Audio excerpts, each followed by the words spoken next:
In this session, we will learn how to perform sensitivity analysis and parametric optimization. So here is the problem definition. There is a parametric bearing which is built like this. In order to understand more about how to build a parametric CAD model, please check out the parametric bearing in the customer portal. So once the parametric bearing is built, an FEM analysis is performed on it, where the boundary conditions are the 4 bolt holes are fixed in all degrees of freedom and a force is applied on this RBE connection. So this RBE connection is connected to all the nodes on the inner surface of this bearing, and a force of 50 kilonewtons is applied in the Z direction. So once the FEM analysis is performed, as we can see, the result looks something like this. So in this case, we are interested in the displacement of the bearing, and we will make use of this displacement in order to evaluate these designs. So from the FEM analysis, we have the maximum displacement and the mass of the bearing output.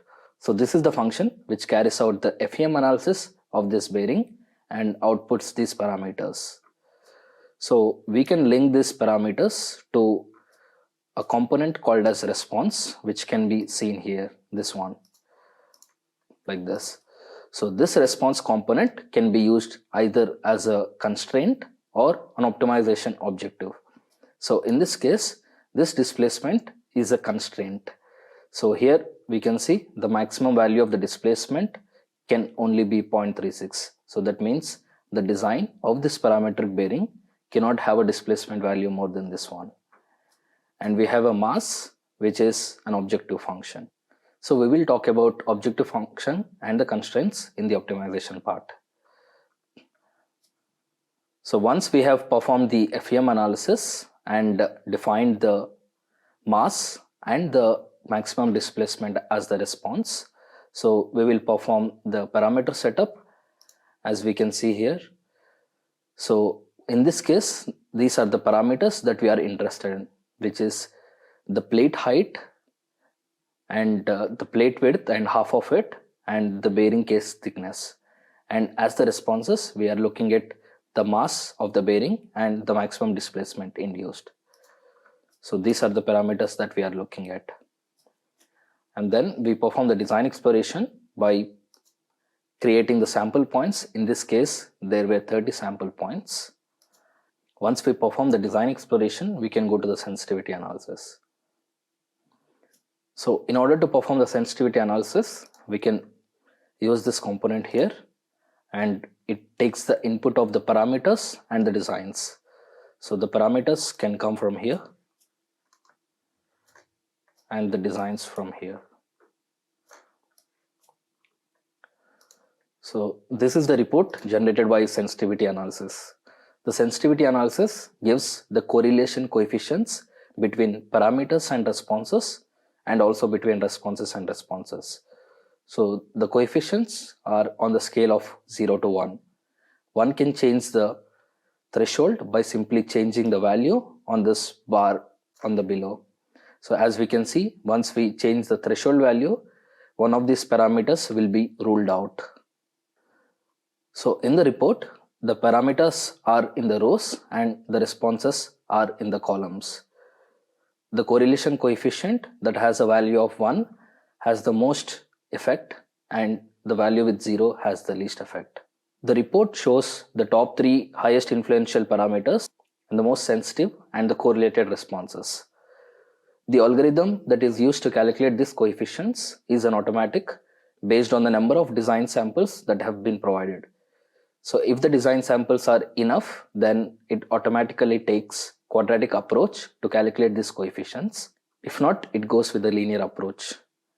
If the design samples are not enough even for the linear approach, then it would throw an error. One can also select the parameters that are of interest here and deselect which are not of interest. Let's say we can deselect the half plate width here, and now we will see the correlation coefficients of the other parameters only. And similarly with the responses, like this. We can also switch between responses and responses. So here we see the relation between two responses, that is maximum displacement and the mass. As we can see here, the maximum displacement versus mass is this value, which is minus 0.3, and similarly here mass and maximum displacement. The reason for negative correlation coefficient is those are inversely proportional to each other. That means if one value increases, the other value decreases. So this is the sensitivity analysis and the report generated by it. So based on the sensitivity analysis, one can decide what are the most influential parameters that have to be considered for the parametric optimization.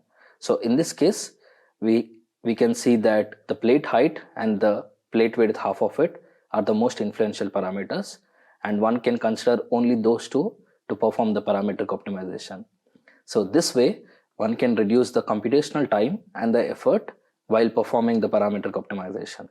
Next, we will perform the optimization here. So we can make use of the parameters from here directly, or one can set up a new parameter study by selecting only those parameters which are of interest or which has the highest influence. So for the moment, we can go with the same parameters and perform the optimization. The start design is an optional input. One can input this start design or it can be left empty. And we can define the optimization settings here. So these are some of the settings that one can define for the optimization. This is the maximum runtime that we are allowing the optimizer to run. So in this case, it is 60 seconds. And these are the maximum number of iterations until which we are asking the optimizer to find a global optimum solution. So these are the default values, 60 seconds and 1000. If one has more time, the maximum runtime can also be increased here. And these are some of the advanced settings where we define the convergence evaluations. That means these are the number of convergence evaluations when the objective function is not improved. And this is the restarts, the same case when the objective function is not improved. One goes with 10 restarts. So these are the default values. One can remain these values as is, or this can also be cleared, or it can be put empty in order to disable this criteria.